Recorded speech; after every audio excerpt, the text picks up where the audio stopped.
Hi everybody, welcome back to my channel. My name is Zara. Today I am going to be doing a review of The Justice of Kings by Richard Swan. This is the first book in a trilogy. The trilogy is going to be completed this month, I believe. And by this month, I mean February. Depending on when this review comes out, it might actually come out a bit later than February. But this is a series that I have been dying to get to. It's a series that when it was first announced many years ago, I was instantly enraptured by the plot. I really liked the sound and the vibe of what Richard Swan was trying to go for. And so it's one I've been wanting to get to for a while, essentially. And I had pretty, I wouldn't say high expectations, but I had some expectations going into it. I'm not going to read anything about the plot because, as I've mentioned before, I don't actually like doing plot summaries anymore. I think I prefer to talk more about the features of the book because I think plots can often be very spoilery. But this is one of those stories that is told retrospectively. So we are following our main character, Helena, as she recounts the story of her interactions with a man called Vonvolt. And he's the kind of central part of the book or central part of the story. And she's recounting her experience with him. Now let's go on to what I liked about it. The writing in this book is really solid. I think Swan has a really great way of getting the point across without being overly verbose and without dragging things out. I did have one minor issue with the start of the book, which I'll come on to later, but I think as a general experience reading this book, which is about a kind of 450 page book, I enjoyed it. I was able to get through it quite quickly. And I don't think he's one of those authors that is going to be, you know, overly flowery with his writing. There's nothing wrong with that, just to be clear. But I think for this type of story, I think his writing did what it needed to do. And that's what we need sometimes as fantasy readers. I also thought the pacing was pretty good. I think in some parts, especially at the beginning, and again, I will come on to this later, there were a few little bits that I think could have been refined a bit, let's say. But as we got past the kind of 40% mark, that's when things really started to come into their own, which I can totally understand. I also believe that this book is Richard Swan's debut book. I could be wrong. Please let me know down in the comments below if I am. But I believe this is his first series that he's written. Bearing that in mind as well, I can be a little bit more forgiving of that. The world building was pretty good too. I did quite like the way Richard Swan creates this sense of the world that we're in. I think it's reminds me of like the UK, to be honest. I mean, Richard Swan is British, so I feel like the villages that we're in feel like British villages, feel like English villages that I live near. So that was quite nice. It felt quite familiar, but it was obviously in this fantasy setting with magic, and I think that's really cool. This is something that I hope we get more of in books 2 and 3 as the world begins to open up, and I'm really looking forward to seeing how Richard Swan tackles that. The next thing that I quite liked was the magic. Again, I feel like because this is the first book in a trilogy, we're not getting as much as maybe we would like. That's because it's the first book in a trilogy. So I'm really curious to see how the magic also expands and grows in books 2 and 3. I really like what we're getting so far. I just want more of it, and I hope we do get more of it and get more of an understanding about the rules surrounding the magic, because there are none at the moment, and I'm just very curious. Next up, I really loved the politics. I think Richard Swan really shines when it comes to politics. There is one scene in particular towards the end of this book, and all I'm going to say is that it's set in a court setting. Oh man, I love that scene so much that I actually reread it twice.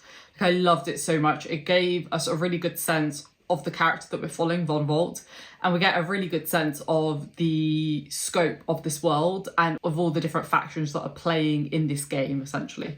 I thought it was really well done, and I really hope we get more and more politics, like layers and layers of politics built into this world. And if we do, then for sure this will become a favourite series of mine, because I do actually think politics is really hard to do, especially when there's like layers within layers within layers, which is what I love. I haven't read tons of fantasy where it's done to that level of intricacy and it's done extremely well. I just really hope that he does do it and that he does it well.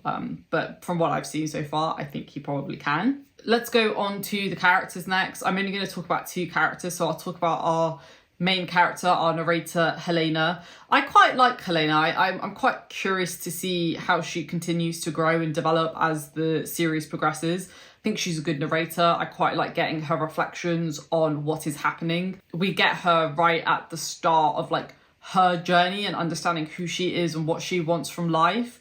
And in some ways she comes across as very naive, which I don't necessarily like reading. I have a feeling that as we progress and as Helena's journey progresses, we're going to see her mature and grow and develop, and I'm really looking forward to seeing that. I don't hate seeing the immaturity and the naivety. It's just something that I don't particularly enjoy reading, but I'm very excited to see her develop and mature, like I said. Let's move on to my actual favourite of this series so far is Von Volt, for sure. So Von Volt is amazing. He's like my exact character type that I like. I kind of wish we were in his head, but it is what it is. I understand why Swan decided to do it in this way, and I totally get it. I support the decision. It's just that I would have just loved to have been in Von Volt's head, because he's exactly the type of character that I love. I love the idea of him being a detective, the judge and the executioner. I love the fact that he is a very morally grey character, but he also seems to be a very honest and trusting man. But there are definitely shades of grey that we are yet to unpeel and yet to really understand. And I'm very, very excited to see that. It adds a little bit of tension. We know from Helena that something ends badly with Von Volt. We don't know what, but we know there is a decline in this character's journey. And I'm just really curious to see at what point did it go wrong? At what point did this character really sow his own decline? Really, really excited to see where he ends up. And I really hope his journey is really satisfying to read, because so far it has been. And I'm just, like I said, if Richard Swan can nail this, then this is going to become a new favourite series for sure. In terms of themes, there are quite a lot of interesting themes. I think the main ones are, there's the kind of intimate, introspective themes around Helena and her figuring out what she wants, where her like hard line on like immorality is.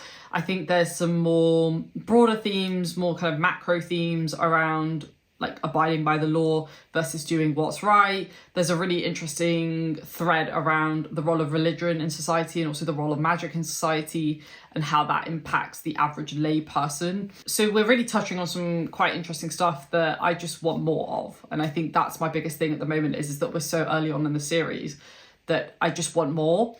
And so I am very curious to see what I think when I get to book 2 and obviously when I get to book 3 eventually.